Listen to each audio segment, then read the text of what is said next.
Hello everyone, welcome to another video. So today I'm in this 2009 Ford Focus 1.6 petrol. This is the Mark II facelift version. So I think this is the one they made from 2008 through to 2011. But I'm pretty sure the engine in this is the same as the one they made from 2005 through to 2008, i.e. the pre-facelift version. I'm pretty sure has the same engine on the 1.6 petrol anyway. So I've got the ThinkDiag dongle plugged in there and the software running on this. So as you can probably gather from the title, there's not actually anything wrong with this car. In fact, it starts, runs, drives perfectly. No engine lights and no code stored or anything like that. So the reason for making this video is just to sort of have a look at have a look at and record the live data. We could known good live data, I should say, because sort of knowing all that can be helpful, you know, when one is trying to actually diagnose a fault. So it's just a quick video for that purpose, really. So the car is cold at the moment. I thought it'd be good to do it from cold startup. So I'm just going to start, and I've already got the OBD live data pulled up here. So let's make sure it's in neutral. Start it up. Starts right up. So what have we got? We got the throttle position there.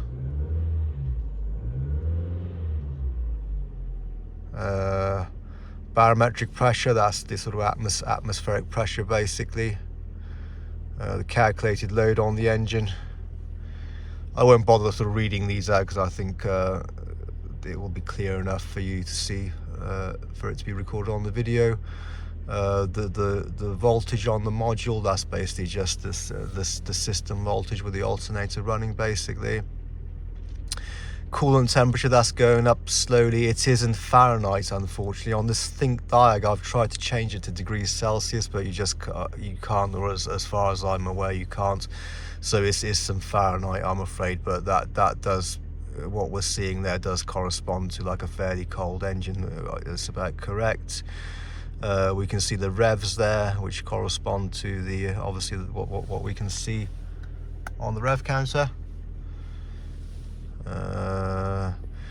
That's interesting. Fuel level input 9%. It is actually showing very low on the gauge, but I don't ever actually remember seeing that before, that fuel level reading on a car. But fuel system stays open loop. That's just because we've started it up from cold starter, so it just means it's not using the fuel trim. The fuel trims at the moment. So that's the lambda value, I think, where it says fuel or air commanded equivalence. So that's the lambda value it wants to see. Then ignition timing, so it's sort of a little bit advanced.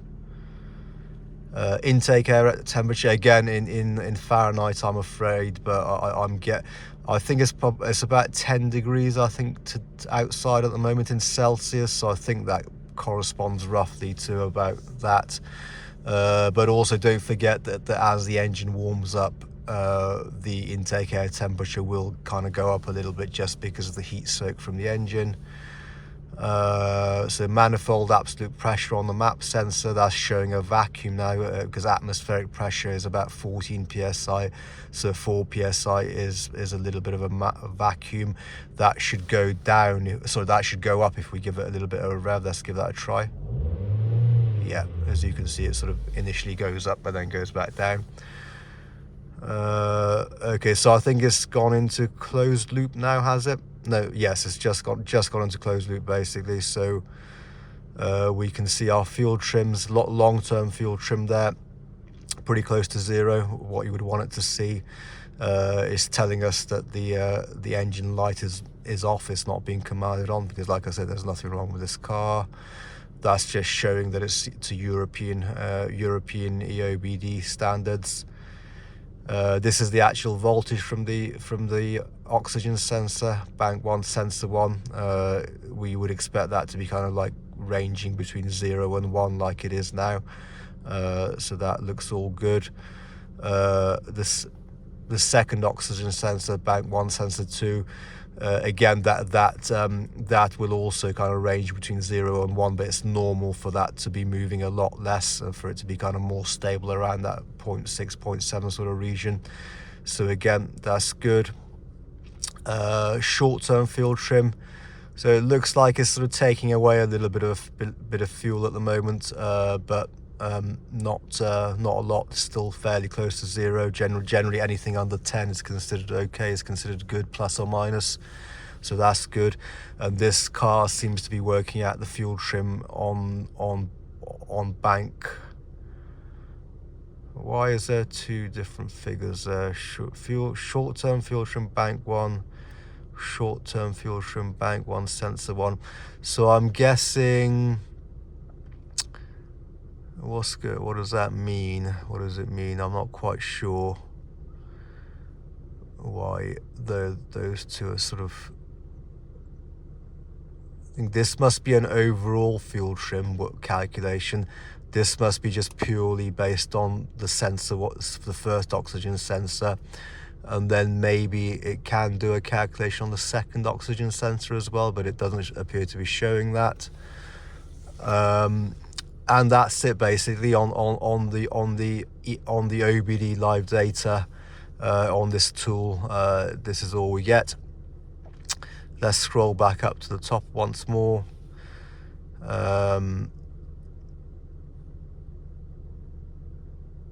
Yeah, I just thought probably worth showing the engine warming up. I'm surprised it's gone up to what appears to be normal operating temperature so quickly. Showing 127 degrees Fahrenheit. Off the top of my head, I think that's maybe going to be about 60, 70 in Celsius. So I think, because don't forget that these needles, these sort of gauges you see in cars, that they're not really designed to give a very accurate reading. They're designed to mainly kind of like they're damped basically around that 0 kind of region. So as we can see, this is still warming up. I think it would probably be useful to know what it does warm up to. But I think rather than sort of make this into like too long a video, maybe I'll just let it warm up, and I'll start recording when I see, you know, when I see whatever temperature I think it's stabilized at. Okay, so it's been just under 10 minutes since I stopped videoing earlier, and as we can see, the engine temperature has kind of like leveled out around about 180 degrees Fahrenheit. We can obviously sort of work out what that would be in Celsius, but I'm guessing it's probably going to be sort of about 80, 90, something like that. So that's where it's leveled out at anyway. That's mainly with the engine idling. I did rev it up a little bit, but that's mainly with the engine idling. And like I said, the outside temperature today is probably about 10 degrees Celsius. So obviously on a hot day, it might be a bit hot. It might level out a bit hotter than that. Anything else worth looking at? So I'll just slowly scroll through just so that you can see how the other values have changed a little bit as the engine's been warming up. This is what I said about the intake air temperature, and obviously the outside air temperature hasn't changed, but as you can see, the intake air temperature as recorded by the computer has gone up. It was around about 50 or 60 earlier, wasn't it? Now it's gone up to 90. Like I said, that's quite normal. That's because of heat soak from the engine as the engine gets hot. And then the other figures, the other thing I think is worth noting is, as you can see, as this warmed up, all the fuel trims have gotten a bit closer to 0. The short term was close to 0 anyway. No, I think the long term was about that anyway, if I remember correctly, maybe a little bit higher. I think the short terms were maybe up at about 6-7%, weren't they? But now, as you can see, much closer to 0. Okay, so finally, what I've done is I went out of the OBD mode and I came back in on the manufacturer specific mode. So on the live data, on the manufacturer specific mode, you do have more data PIDs. So I'm just going to hold the phone up close to the camera and just scroll through them slowly, just so that you know what's there. I'm not going to bother talking about them too much or at all, in fact, 'cause I don't want to make this video too long. I'm just going to slowly scroll through. Hopefully you'll be able to see what's there, and obviously if you need to, you can always pause and or slow down the video as well if need be. So I'm just slowly going to scroll through.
And that's it.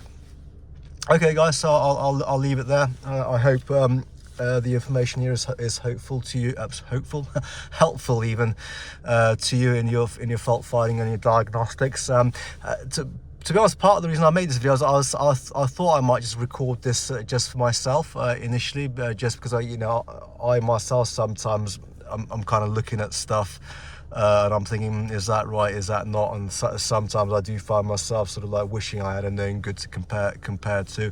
So I because this is quite a common car, this Ford Focus with this 1.6 petrol engine, I was actually just going to record this just for myself, but I thought I might as well do it in a way where I can put it on YouTube, and hopefully it'll be useful for you guys too. But anyway, thank you for watching, and I will see you guys on the next video. Bye bye. Okay, so I'm just going to add this on to the end of the video. So I've just been sort of messing around here with my Pico 2204A, trying to get it working a bit better on this MacBook Air, which really it works much better with a PC with Windows. But anyway, I'm not going to get into that. I've just been having a bit of a mess around with it on the same Focus, so I thought I'll just add this bit onto the video. So I'm on the cam sensor there. So I've got sort of like the negative and black, sorry, the positive and negative back probe into either side of that 2-wire cam sensor. So this is like a variable reluctance type cam sensor, so hence only 2 wires. And it's just the cable's just coming back and into my Pico here. So that's the pattern we got there at idle. Oops, hang on, it's stopped, but so let me just start that back up. There it goes, running. So that is it running? I don't know. That's the pattern anyway at idle. I'm not sure if that is running or not because it's looking a bit too still, isn't it? Yeah, tip from me, unless you are going to set up like Windows virtual machine and all that sort of stuff, don't bother trying to use the Pico with an Apple product, with an Apple computer. Yeah, I don't think that's running, is it? I was going to show you, or show just the way the signal changes when you rev it, but I think that scope has stopped, hasn't it?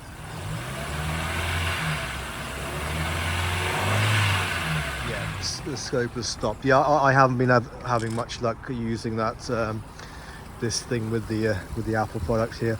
So anyway, I'll leave this in anyway. That is actually what the signal looks like at idle anyway, so you can have a look at that. That's a voltage scale there, 0 is there, so it's like a sine wave, couple of volts up and down from 0 at idle, and because it's a variable reluctance type 2-wire sensor, when you rev it, you will find that obviously that the waves get closer together, but also increase in amplitude as well. So that was what I wanted to record, but I don't know if I'm going to be able to get this running again, so I'm getting a bit tired with it, to be honest with you, so I'm just going to leave it at that. Okay, thank you for watching. Bye.